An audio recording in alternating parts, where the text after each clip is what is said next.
ছাত্র জনতার গণ অভ্যুত্থানের পরের 2 রাত চরম নির্যাতন চালানো হয় মাইকেল চাকমার ওপর।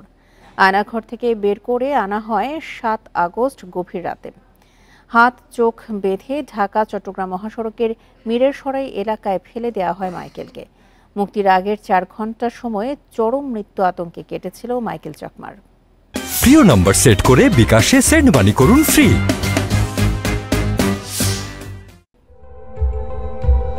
আয়নাঘরের নির্মমতা কেড়ে নিয়েছে তার চোখের স্বাভাবিক দৃষ্টিশক্তি।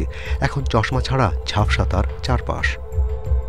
মাইকেল জানান, 5 আগস্ট গণবিদ্রোহের কোনো খবর তার জানা ছিল না। 7 আগস্ট গভীর রাতে তার হাত পা বেঁধে আয়নাঘর থেকে বের করা হয়। যখন আমার ঘুম ধরে তখন আমার দরজায় বাড়ি মারতো তারা। বাইরে মানে অনেক উচ্চস্বরে কথা বলতো, হাঁটাহাঁটি করতো, একদম নানা রকম শব্দ করতো। মাথার উপরে, ছাদের উপরে লাঠি অথবা লোহার রড দিয়ে তারা একদম টুং টুং করে শব্দ করতো। এভাবে 6 তারিখ আর 7 তারিখের মাঝে যে রাতটা, ওই রাতেও একদম 1টা-1:30টা পর্যন্ত আনুমানিক তারা আমাকে এই কষ্টটা দিয়েছে।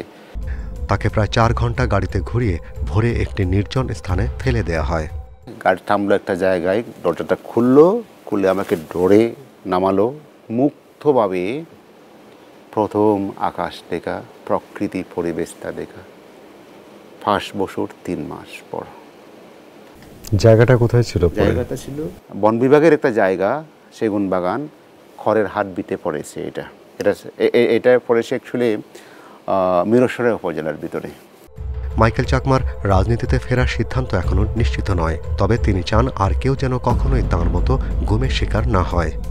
পার্বত্য চট্টগ্রামে দীর্ঘদিন ধরে যে জুলুম নির্যাতন চালানো হচ্ছে, যে কর্তৃত্ব তাদের রাখা আছে, সেটাকে তুলে নিয়ে একটা গণতান্ত্রিক ব্যবস্থা কায়েম করা। মানবাধিকার সংগঠন অধিকারের পরিসংখ্যান বলছে, আওয়ামী লীগ নেতৃত্বাধীন সরকারের শাসনামলে বিচার বহির্ভূত হত্যাকাণ্ডের শিকার হয়েছে প্রায় 2,500-এরও বেশি মানুষ। এ সময় গুম হন 677 জন। Shahriar Anirban, Independent News, Dhaka.